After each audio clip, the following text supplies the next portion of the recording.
588 newtons.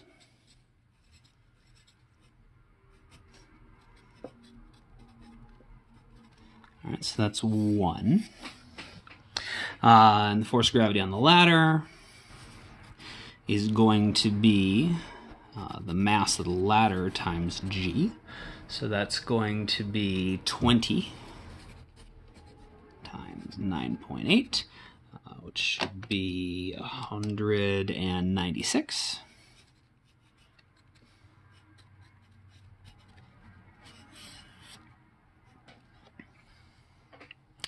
The other ones, though, are not, there's not just like a super simple way to see what's going on. And so we need to come up with some equations and some expressions to relate everything to see how we're going to put them together.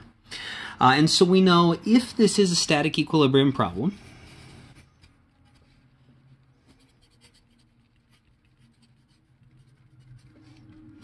that means that the net force is 0 and the net torque is 0. And so we can use these to come up with some relationships between our forces. Starting with just regular force, we can go in the x direction.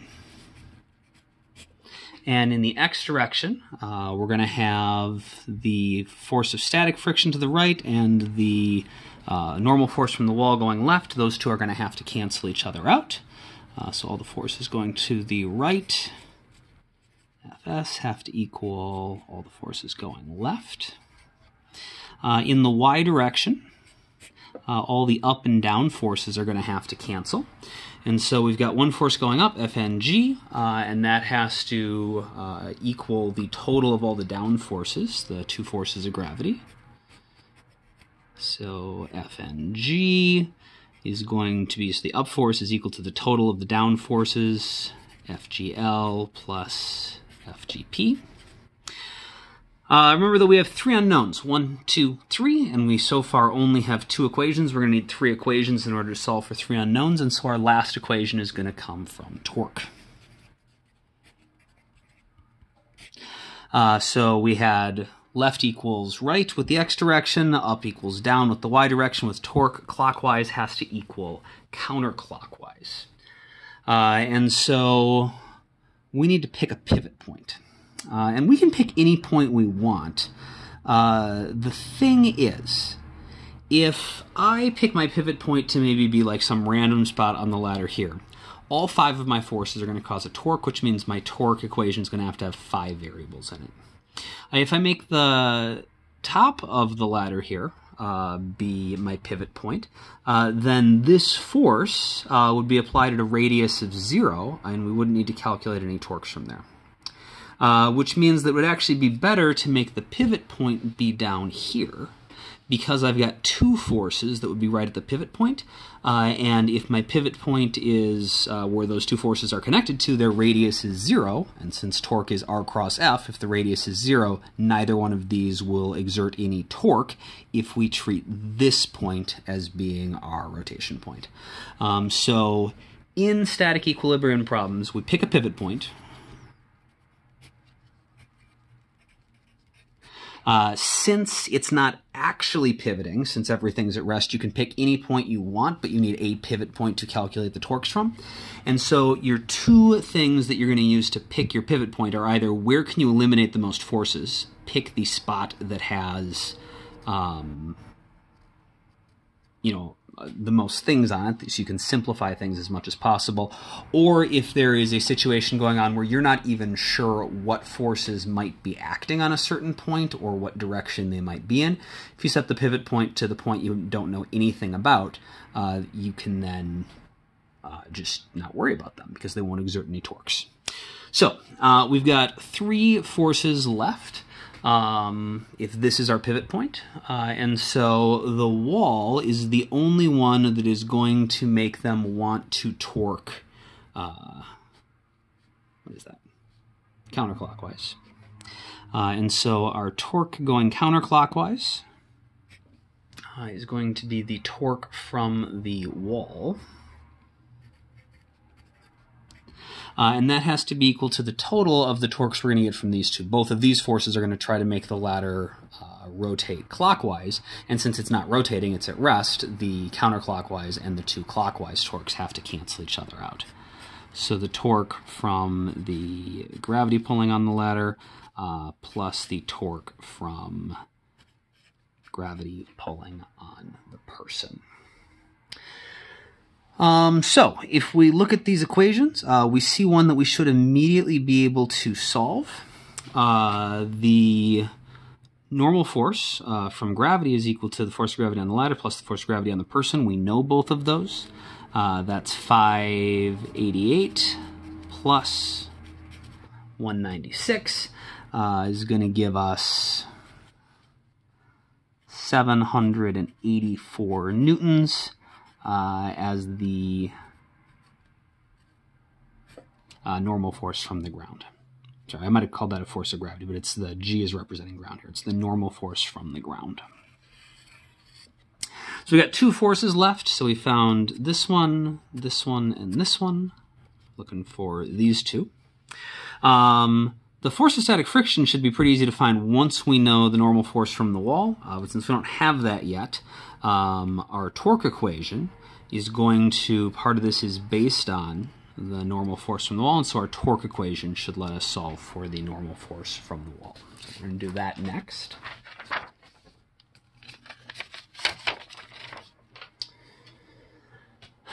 So we said that the torque from the normal force from the wall had to equal the torque from the force of gravity pulling on the ladder plus the torque from the force of gravity pulling on the person. And so we have a bunch of different ways that we can calculate torque. We can use the cross product, we can use RF sine theta, and we can also use either the radius times the perpendicular component of the force or the perpendicular component of the radius times the force. And it turns out in a lot of these problems, using the perpendicular component of the radius is actually the easiest way to do it. Let me show you why and what that looks like. So let's say, got our diagram again here. Got our ladder. So we've got that normal force from the wall. We've got our pivot point down here.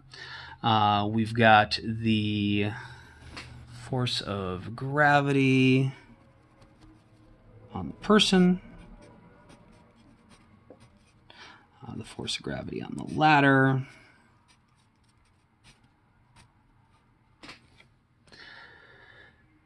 This was 70 degrees.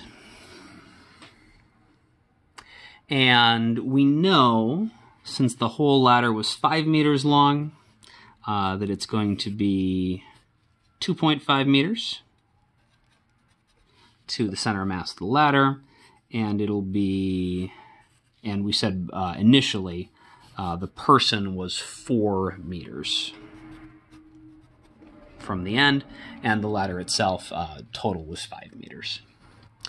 So the force of gravity from the ladder here is going to try to make the ladder twist clockwise. And we can figure out like the angle here and use FG cosine theta if we want to. But we talked about another way we can think about this is we can trace this down and figure out what radius we would get that is perpendicular to the force. And that length from here to here, so that is the component of the radius that would be perpendicular to the force of gravity from the ladder. I'm just going to use L so I don't run out of space here. That is the effective radius that this this force is pulling on sorry, let me say that again. This force pulling at an angle is not efficient at 2.5 meters because it's at this weird angle. If we were using this exact same amount of force, but we were pulling at a 90-degree angle, it would be the same as if we were at a much smaller, we'd have to be at a much smaller radius to be generating the same torque. And that's what this is. If we applied this entire force of gravity at a radius that was just this long, what we call our moment arm here, that is like the effective radius. And we can do the same thing for the force of gravity on the person. So we can figure out what our moment arm looks like for that. It's going to be the perpendicular component for the person. And we can find these pretty easily because we just have these triangles. So the perpendicular component for the ladder is going to be just the length of this. That's the adjacent side. We have a hypotenuse, and so that is going to be based on adjacent and hypotenuse. It's going to be cosine. So this is going to be 2.5 cosine 70. And likewise, this piece down here, which I guess I should label on camera, the perpendicular component of the radius for the person, that is going to be 4 cosine 70. And so when we do our torques, we can do this as the perpendicular component of the radius for each one of these times the force.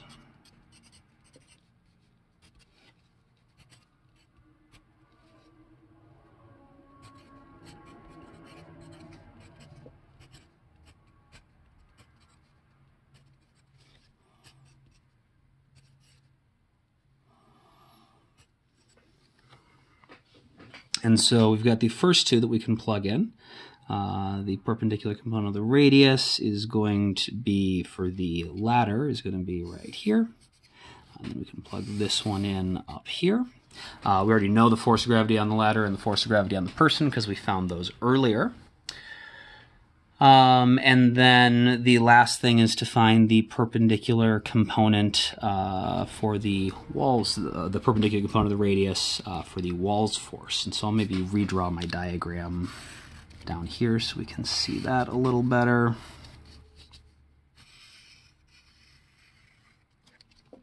Remember, this was 70 degrees. It's FNW. And so if we want to find the radius that is perpendicular to that, we extend this and find a radius that makes a nice 90-degree angle there. And so the length of this is going to be the perpendicular component of the radius from the wall's perspective, which, since this is 70, this is going to be 20 here. We said the whole ladder was 5 meters long. And so we know our hypotenuse. We want to find the adjacent side, and so we can use cosine again. And that is going to be hypotenuse 5 cosine 20. It's going to give us the moment arm for the wall. And so we've got our 3 moment arms now. So this force is effectively just acting on this radius, this moment arm. This force is effectively just acting on this moment arm, that radius. And this force is effectively just acting on this radius. And so if we put all of those together, which I'll need another sheet of paper for, we should be able to solve. So we said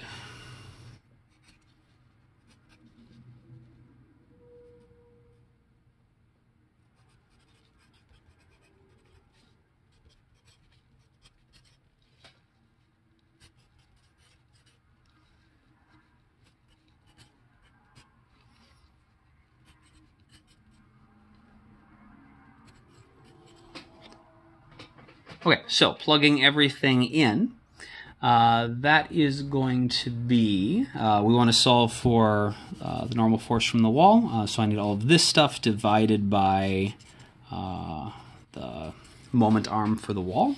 And actually, so maybe I'll just write that here. Okay, so we need to plug everything in. So that is going to be the moment arm for L, we said was 2.5 cosine 70. The force of gravity acting on the ladder was 196. Plus the moment arm for the person's force was 4 cosine 70. We got to multiply that by the force of gravity acting on the person, which was 588. And then we are going to divide that by the moment arm for the wall, which was 5 cosine 20.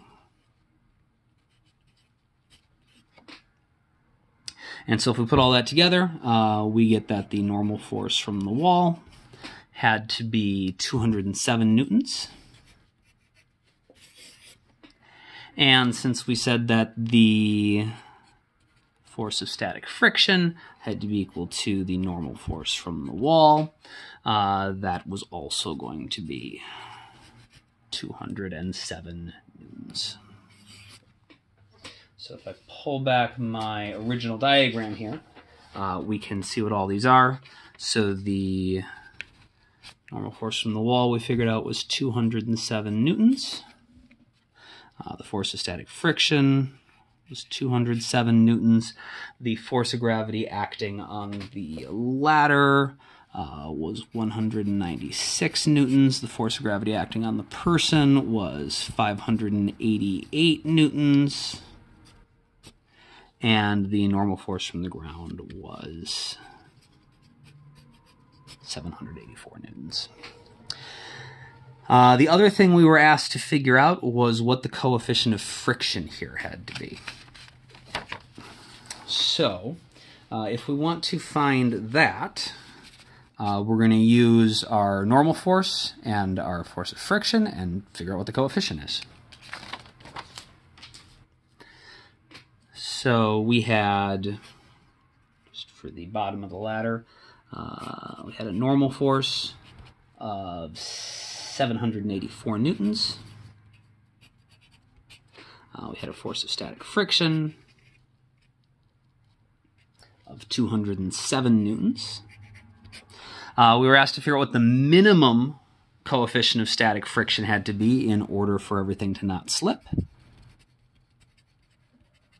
And the minimum coefficient of static friction is going to be based on the assumption that this is the maximum possible force of static friction. Remember, static friction is always going to adjust up to some maximum value. If the ladder is just barely able to stay there, that means that this must be the maximum. So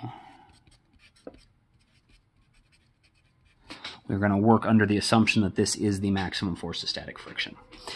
Since the maximum force of static friction is equal to mu times the normal force, that means that mu is going to be equal to Fs max over Fn,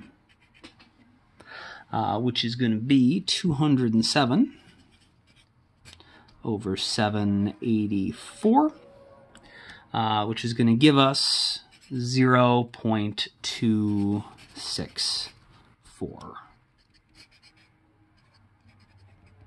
which is going to be our minimum possible coefficient of static friction for the ladder to stay in place. Anytime you do a problem like this, where you're going to have some sort of static equilibrium problem, the heart of the problem is always ultimately coming up with all of your equations.